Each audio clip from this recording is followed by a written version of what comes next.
पतित पावन परम करुणामय शिला गुरु महाराज की।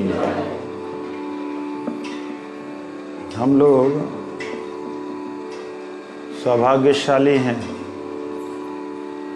हर रोज मैं ये बात बोलता हूँ, लेकिन क्या समझ में आता है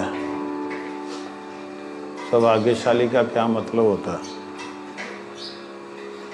हमारे साढ़े तक काम नहीं बांधे केड़ा सौभाग्य है? मानने नहीं लगता केड़ा सौभाग्य है।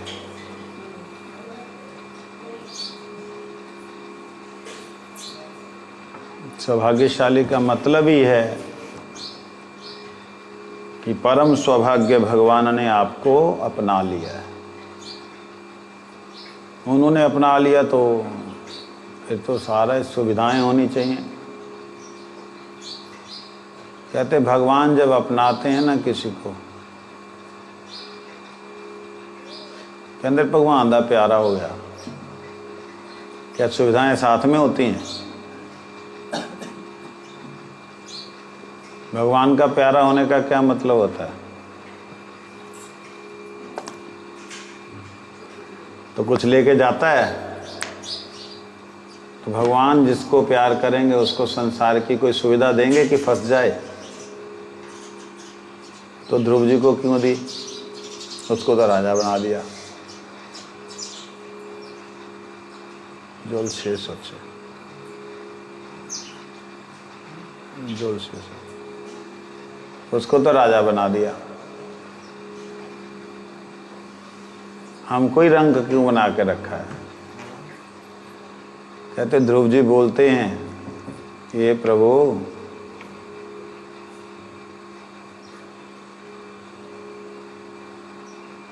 आश्चर्य जल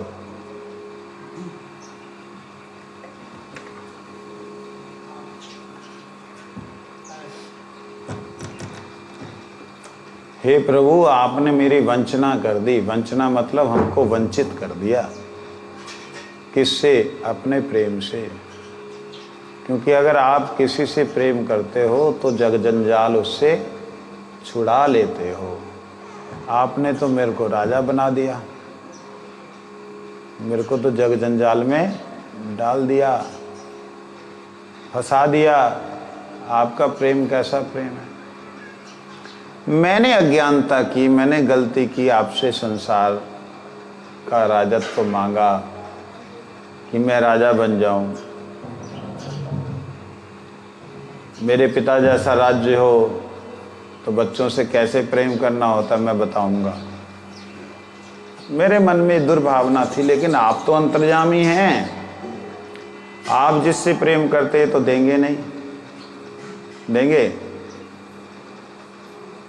जिससे भगवान प्रेम करेंगे उसको जेल में डालेंगे? राजा जिससे प्रेम करेगा उसको अपने पास रखेगा ना, जेल में डालेगा? तो ये संसार कारागार है।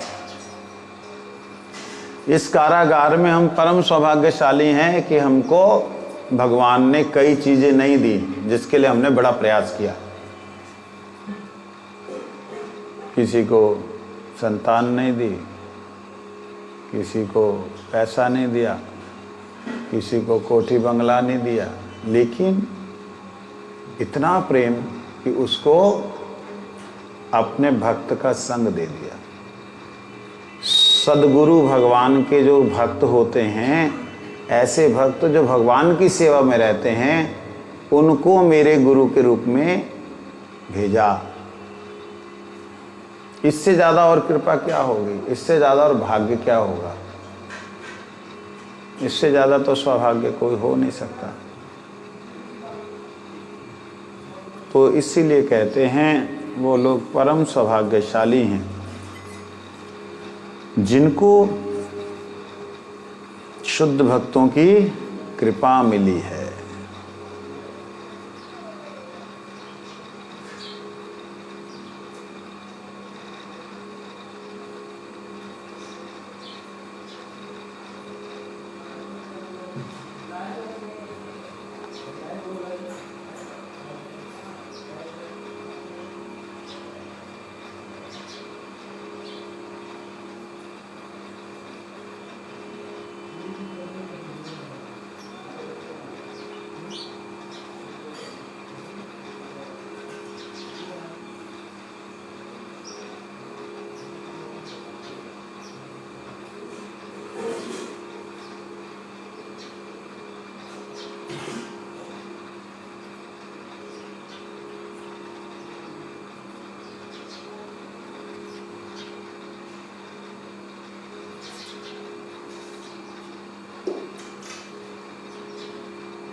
सुदीत आश्रित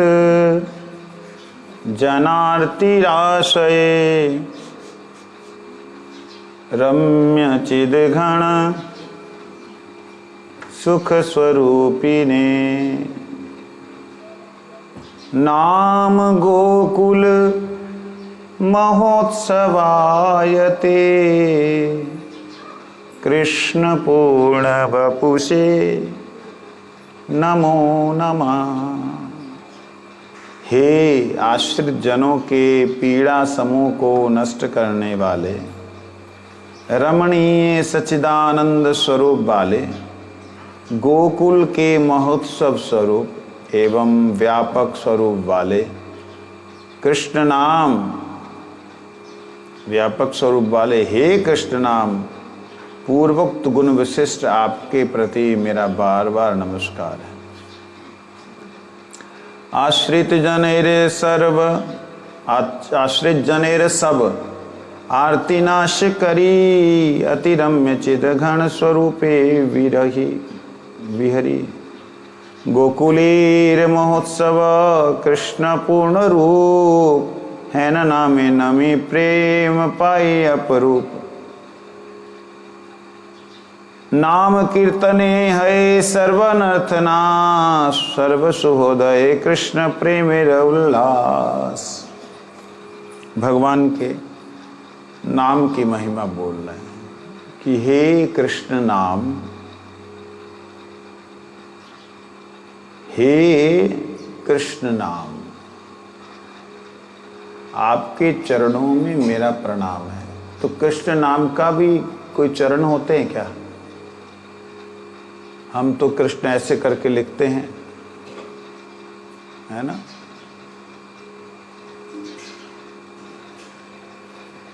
कृष्ण, और वो जो कृष्ण लिखा है, क्या इसके चरण हैं? तो कृष्ण चरणों में, कृष्ण नाम के चरणों में प्रणाम क्यों बोला? नाम का क्या स्वरूप है? क्या साक्षात कृष्ण? नाम का स्वरूप साक्षात कृष्ण, नाम का स्वरूप साक्षात कृष्ण है। हैं? हाँ, क्या है? नाम और नामी मतलब कृष्ण बोलते तो कृष्ण ही उसका रूप होगा, हैं? लेकिन ऐसा तो है नहीं। कहते हैं कृष्ण वर्ण, जो कृष्ण है वो कृष्ण वर्ण अक्षर होते ना, कृष्ण वर्ण जो है उसका रूप तो अकृष्ण है। वो अक्षर जो हैं वो अकृष्ण है, गोरे हैं। भगवान कृष्ण का नाम जो है उसका रूप है श्री चैतन्य महाप्रभु। कुछ समझ आ रही है? बुद्धि से बाहर। भगवान कृष्ण का नाम, भगवान कृष्ण, जो कृष्ण लिखते ना, कृष्ण, ये कृष्ण वास्तविकता में श्री चैतन्य महाप्रभु हैं। चैतन्य महाप्रभु के चरणों में प्रणाम। देखिए, इसका अर्थ सुनिएगा, ध्यान से समझने का प्रयास कीजिएगा। नाम चिंतामणि कृष्ण, जो कृष्ण नाम क्या है? चिंतामणि, जो चिंतन करने से फल प्रदान करे, ऐसे हैं गौरंग महाप्रभु, है ना। नाम चिंतामणि कृष्ण है कैसा? चैतन्य। रस विग्रह। इसके अर्थ बहुत से हैं। एक अर्थ ऐसा भी सोच के देखिए कि नाम चिंतामणि जो कृष्ण नाम है वो क्या है? नाम जो चिंतामणि, कृष्ण नाम क्या है? चिंतामणि है। रूप कैसा है? चैतन्य रस विग्रह। विग्रह मतलब होता है रूप। चैतन्य रस विग्रह अर्थात श्री कृष्ण चैतन्य जो हैं वो रस की मूर्ति हैं। रस की मूर्ति मतलब पियो। रस मूर्ति का मतलब क्या होता है? रस का मतलब है भाव, प्रेम। प्रेम भी रस है ना? कैसे समझ में आएगा प्रेम रस है? जब आपके अंतःकरण में किसी के लिए प्रेम उदित होता है तो क्या होता है? आपकी आंखों से पानी आने लग जाता है। क्यों आता है जी पानी? क्योंकि प्रेम रस स्वरूप है। प्रेम क्या है? रस स्वरूप है। कैसा रस है? शांत, दास्य, सख्य, वात्सल्य, मधुर। इनके अलावा हास्य, रुद्र, करुण, विभत्स 7 प्रकार के और रस हैं। 12 प्रकार के भावों से भावित कोई भी जीव जब भगवान के नाम के प्रति आकृष्ट होता है तो भगवान का रूप उसके सामने आता ही आता है। चाहे कोई भगवान से भयानक भाव से युद्ध करने की इच्छा करे, लड़ने मरने की इच्छा करे, तब भी भगवान उसके सामने। बात यह कि भगवान देखते हैं अनन्यता। अनन्यता मतलब युद्ध करना, द्वेष करना तो भगवान से ही करना और किसी से नहीं करना। ऐसे भजन करने वाले को 7 जन्म लगते हैं। जो दुष्ट होते हैं उनको तो 3 जन्म में काम हो जाता है। यह कहने की बात है, ऐसा नहीं है।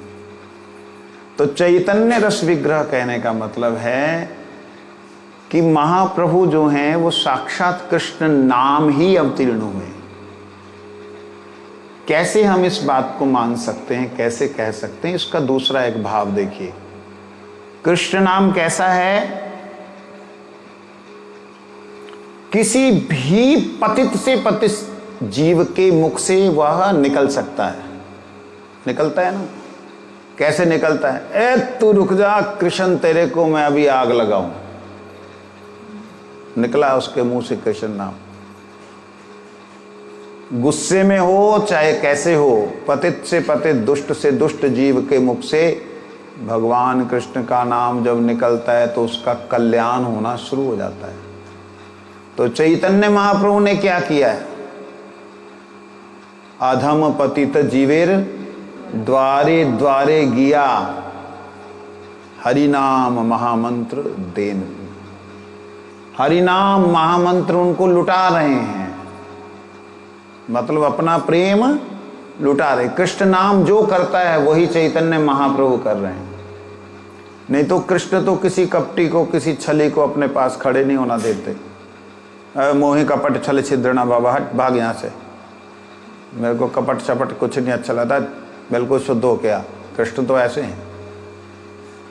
लेकिन कृष्ण नाम हर अवस्था में रहता है, हर अवस्था में पहुंचता है, सब जीवों की करुणा कृपा करता है। तो इसलिए चैतन्य महाप्रभु जो हैं वही कृष्ण नाम का स्वरूप। देखिए उसमें कीर्तन भी है, नाम रूप अवतारी है ना एक कीर्तन। राधा कृष्ण मिले अब दो, नाम रूप अवतारी। क्या बोल रहे हैं? राधा कृष्ण दोनों मिलकर के नाम के रूप में आए हैं। नाम रूप अवतारी। आगे, राधा कृष्ण मिले अब दो, नाम रूप अवतारी। कीर्तन धर्म प्रचारी राधे श्याम श्यामा श्याम। जो कीर्तन धर्म का प्रचार कर रहे हैं, राधा श्याम जो हैं, राधा श्याम एकत्र होकर के, इकट्ठा होकर के नाम के रूप में, नामी के रूप में स्वयं आए महाप्रभु। इसलिए वो जो कृष्ण वर्णम त्विषा अकृष्णम संगोपांग आदि अस्त्र पार्षदम, इसको अगर हम देखते हैं तो हम बोलते कृष्ण वर्ण जो है, जो कृष्ण शब्द है, कृष्ण वर्ण आया कैसे? त्विषा अकृष्णम, कृष्ण नाम इस जगत में आया अकृष्ण, अर्थात वो काला पीला हरा नीला नहीं है, बिल्कुल अकृष्ण गोरा है। भगवान का नाम कैसा है? अकृष्ण। नाम क्या है? वर्ण क्या है? कृष्ण। त्विषा मतलब रंग, अकृष्ण। संगोपांगादि अस्त्र पार्षदम, संग उपांग, इसमें कृष्ण नाम के अंदर जो महामंत्र है उसके अंदर आप देखिएगा, संग अर्थात जो हम क बोलते हैं, इसके नीचे जो है री की मात्रा, ये अस्त्र है, खींचने वाला अंकुश, ठीक है। ए की मात्रा हरे में, ये उपांग है, ठीक है। आ की मात्रा, ये पार्षद है।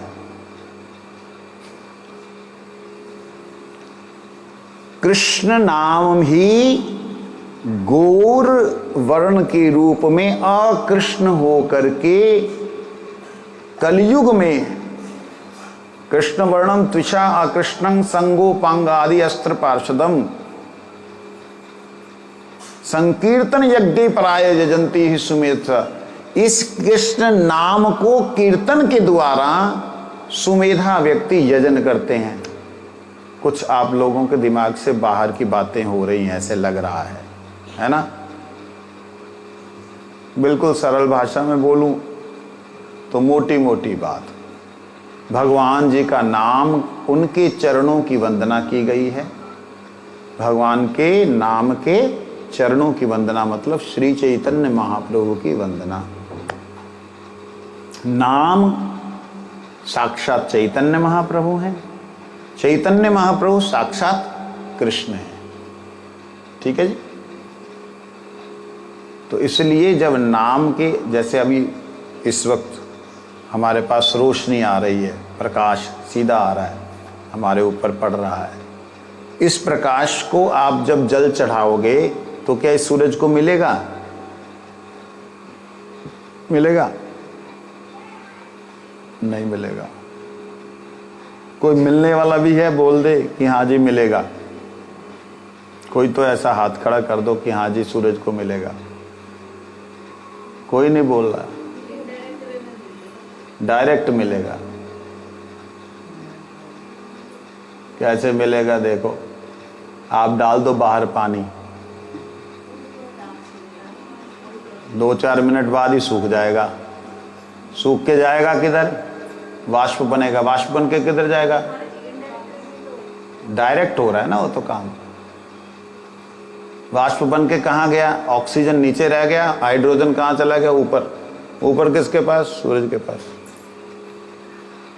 लो, सारे सिद्धांत जो बोलते हैं कि नहीं सूरज तो गंदे पानी को भी खींचता है। आप स्वच्छ जल उसको अर्पण करोगे तो लेगा नहीं क्या? लेगा। इसीलिए कहते हैं कि भगवान का नाम जो है, जब हम उनके चरण की बात करते हैं तो वो सीधा सीधा श्री चैतन्य महाप्रभु हैं।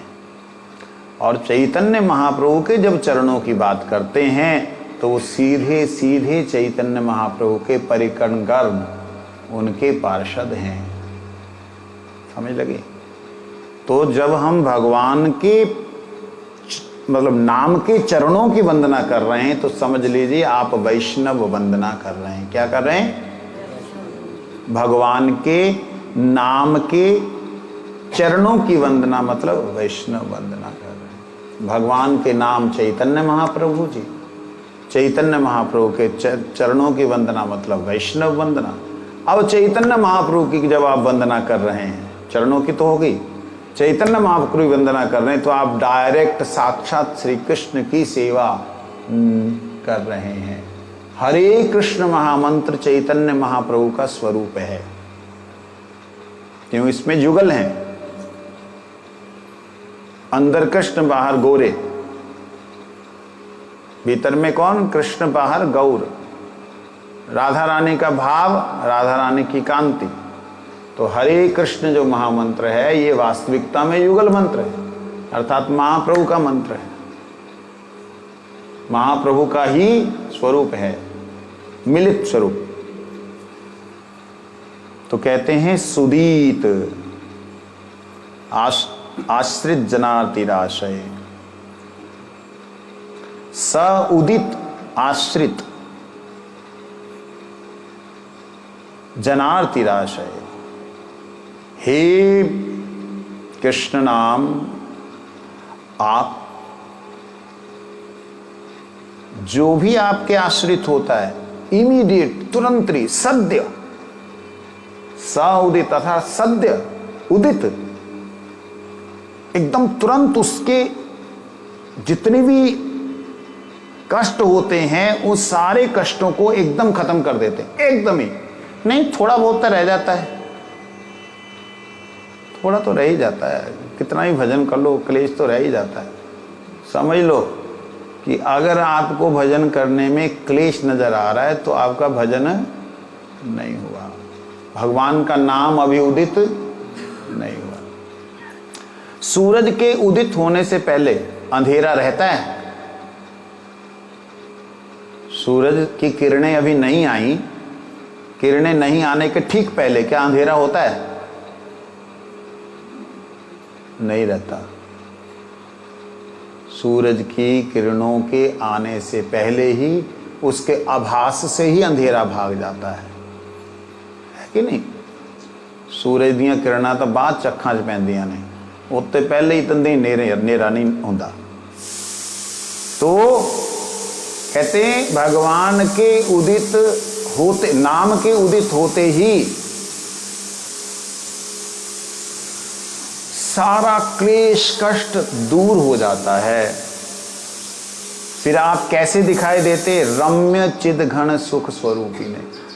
फिर वही नाम बड़ा ही रमणीक लगता है, बहुत ही अच्छा लगता है, बहुत ही मीठा लगता है।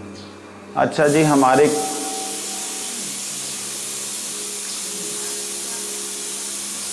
जो क्लेश हैं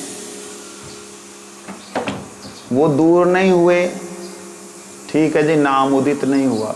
नाम क्यों नहीं उदित हुआ ये नहीं जानना। नाम इसलिए उदित नहीं हुआ क्योंकि हमने इच्छा किए इस चमड़ी में रहने के लिए। लो, सबसे नजदीक पहुंच जाते हैं। इस चमड़ी में, इस मांस के पोटले में, हड्डियों के, प्रभु दरवाजा बंद कर दिया करें।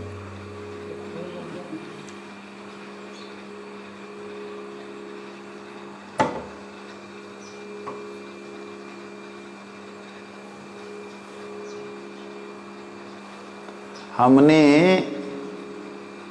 निश्चय कर रखा है कि हमने इसी संसार में रहना, कैसे भी हो बस भगवान इसी संसार को ठीक कर दें, सब सेटिंग कर दें।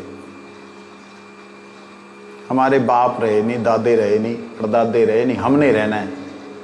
ये ही हमारा एक कारण है कि भगवान का नाम करने से जो फल मिलना चाहिए वो फल नहीं मिलता।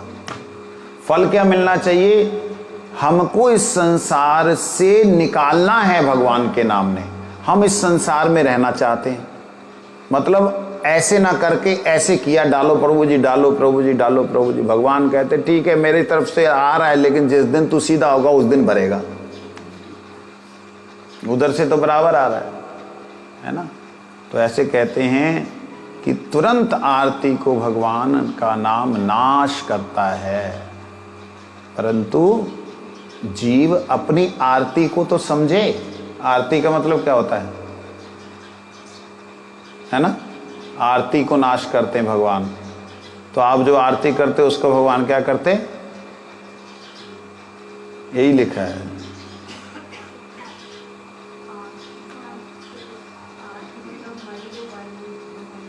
आरती का मतलब पंजाबियों ਨੂੰ ਪੁੱਛਣ ਨੇ आरती ਦਾ मतलब ਕੀ ਹੁੰਦਾ ਹੈ?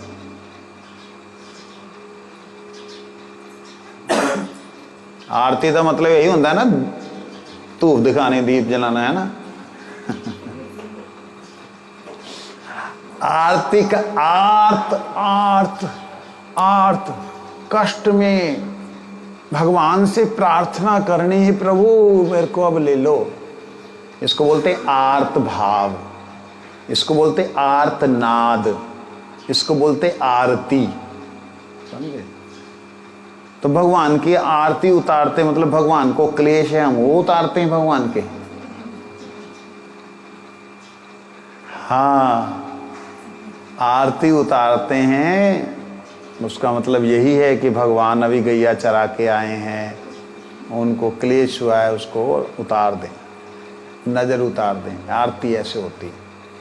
तो ये आरती जो भगवान की हम लोग करते हैं, वास्तविकता में इनडायरेक्टली अगर देखेंगे तो उसका अर्थ यही है कि अपने आर्त भावों को समर्पित करना, अपने आर्त भावों को समर्पित करना।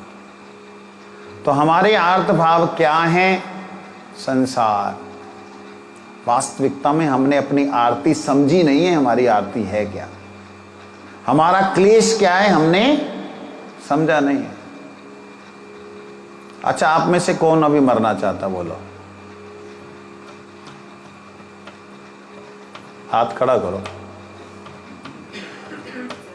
हिलाना नहीं है, हाथ खड़ा करना। एक ही है। कौन मरना चाहता है? 2 3, एक दूजे को देख देख के खड़ा कर दें। 3 जने हैं। तुमको कोई आगे की बात बोली? आगे की तो बात बोली नहीं। कौन? 4 लोग बस।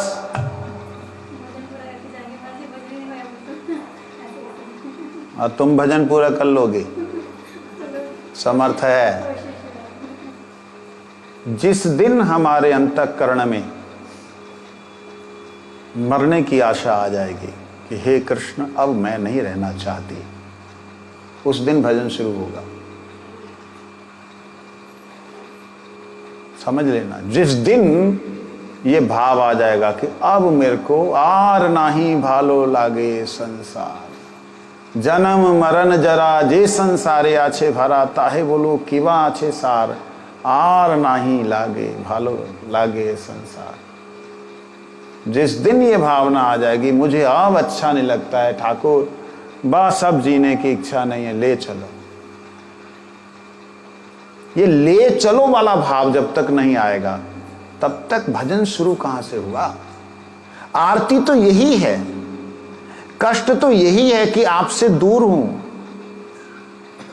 यही कष्ट तो है। यदि ये जगह ही नहीं तो भजन कहां से होगा? समझे नहीं? इसलिए रहने की कोशिश मत करो। रहने की कोशिश करोगे तो रहने का प्रयास होगा, और रहने के प्रयास के चक्कर में आप भगवान से नाना तरह की सांसारिक इच्छाएं करते रहेंगे। महाराज अभी तो पोते का मुंह नहीं देखा, पोती का मुंह नहीं देखा, थोड़ी देर और देख लूं, फिर कहीं आशा ना रह जाए वापस आने की।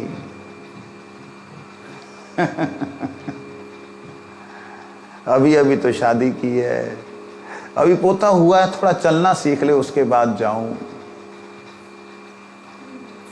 इस संसार की आशाओं से जब हम दुखी हो जाएंगे, जब हमारी आरती इतनी भयंकर हो जाएगी कि अब नहीं अच्छा लग रहा।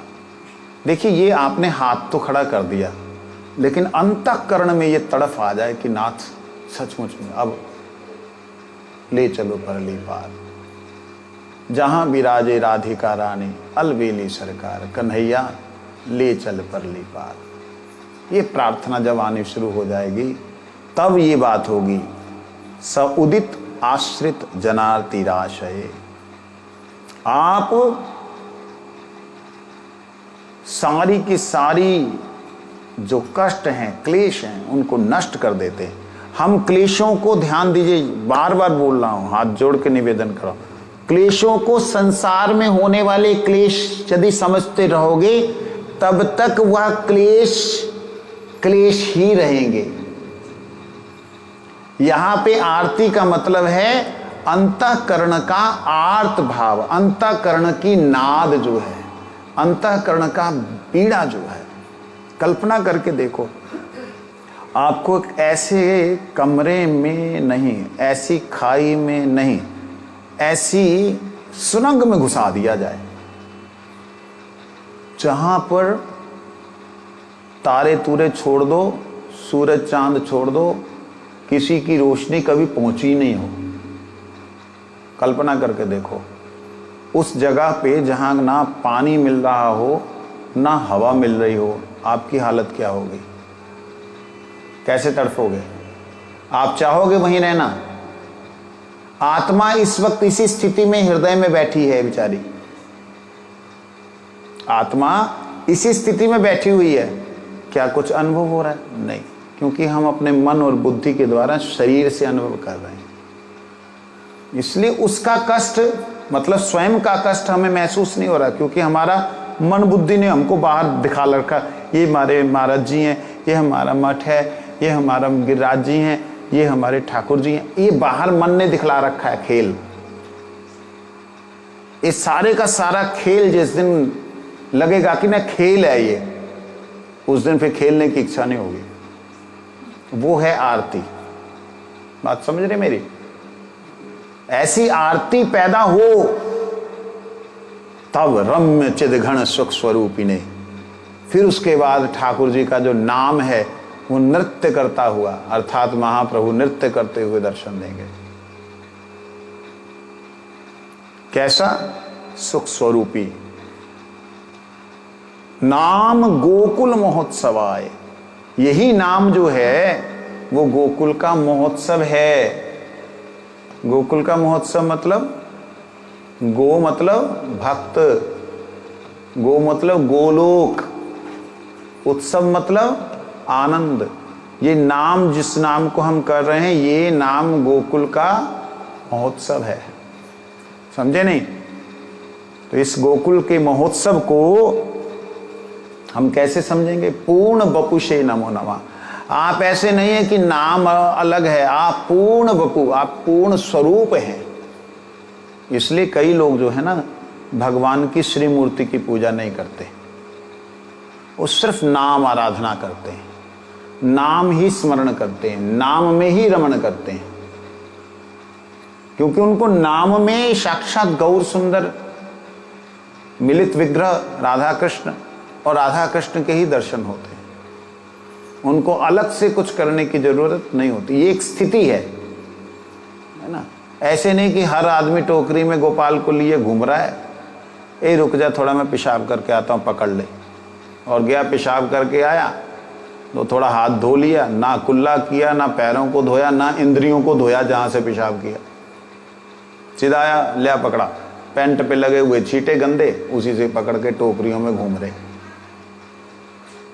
आप कल्पना करके देखो, आपके कपड़े पे टट्टी लगी हो तो आप क्या भगवान को उठाओगे? तो टट्टी और पेशाब में अंतर क्या है?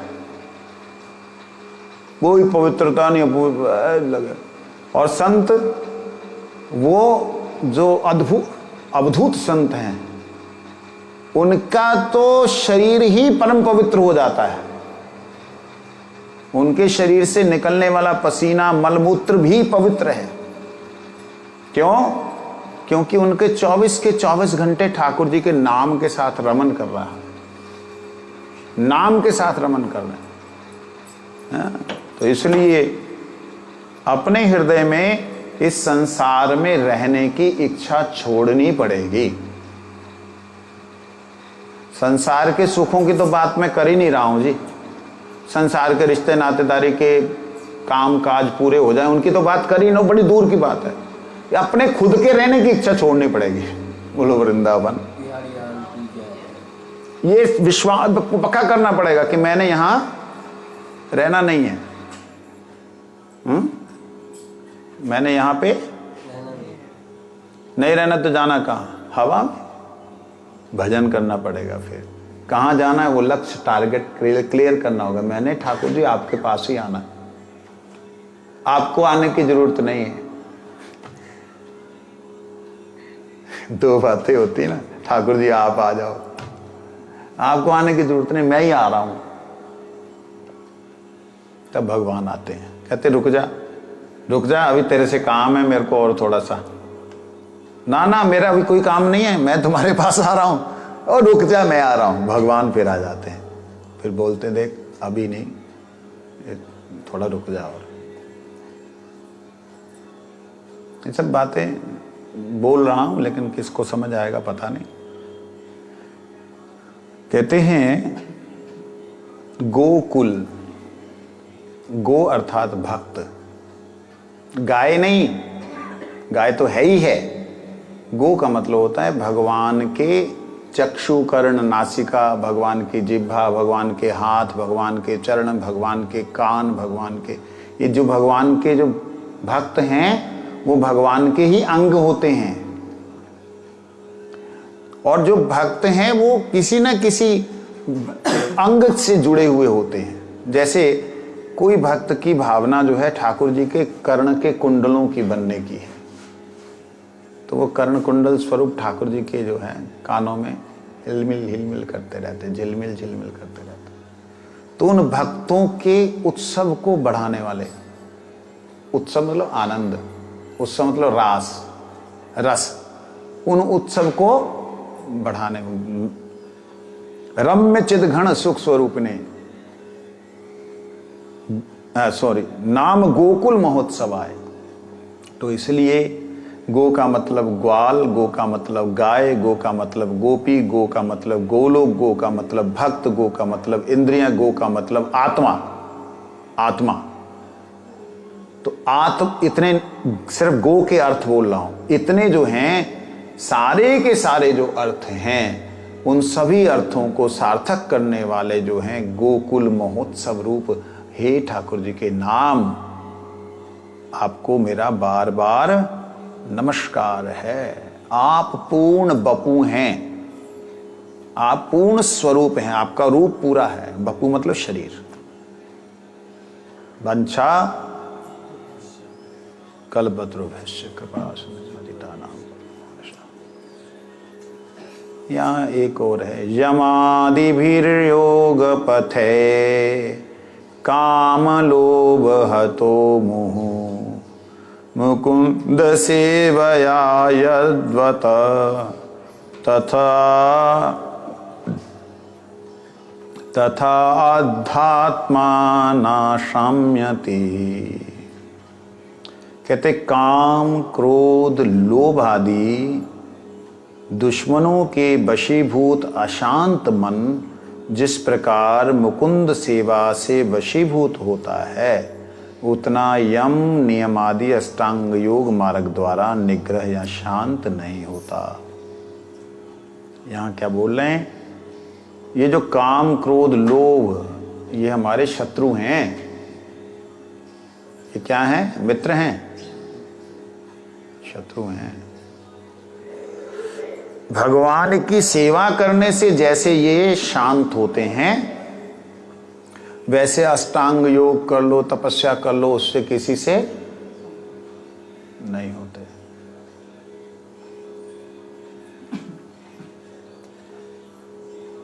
वैष्णव संघ में जाने से कई बार बड़ा वैराग्य पैदा होता है, लेकिन वो वैराग्य जैसे ही हम संसार में जाते हैं फिर वैसे का वैसे खत्म हो जाता है। और हमेशा वैष्णव संघ में हम एक जैसे नहीं रहते, क्योंकि हमारा खाना पीना सोना संसार के साथ में ही है। उसके कारण से ये जो काम क्रोध लोभ हैं ये वहां भी उत्पात करते हैं।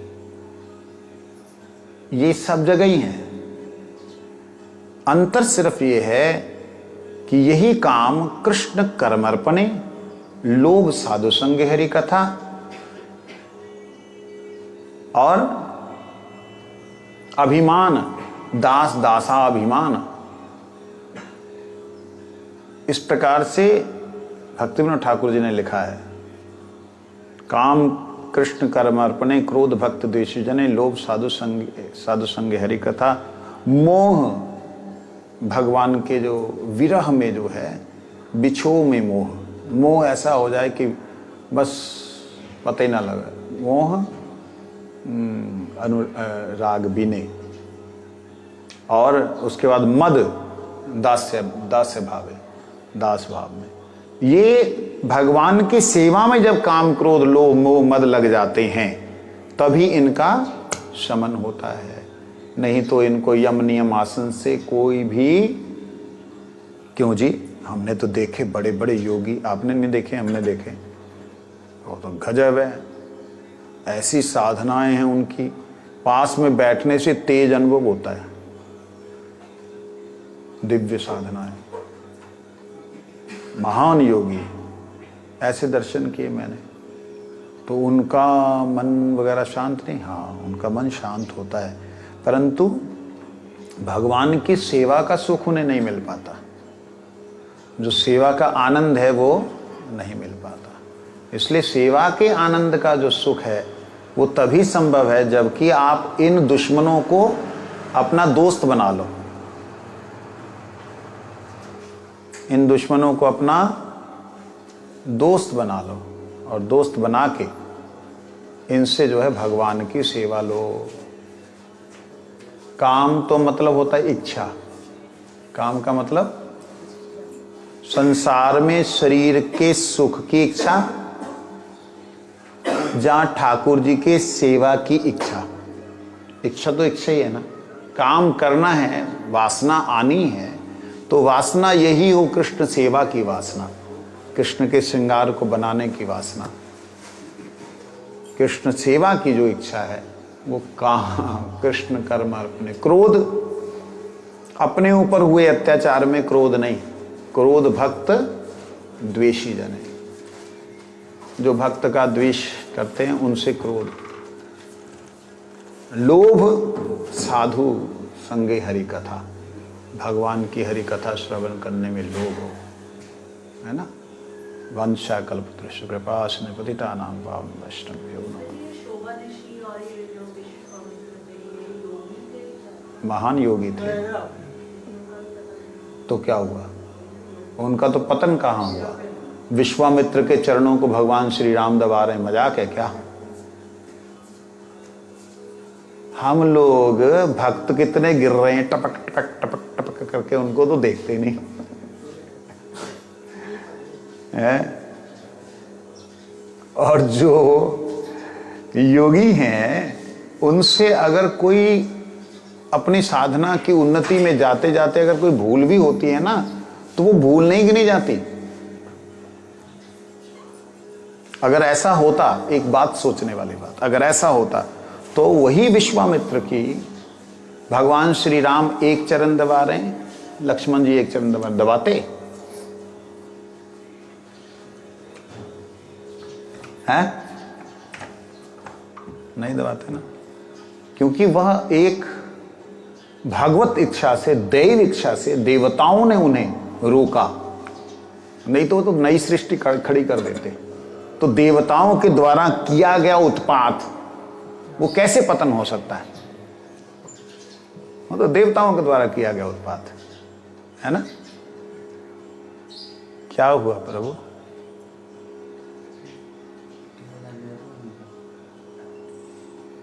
उत्पात है, तो उसे पतन नहीं कहते हैं।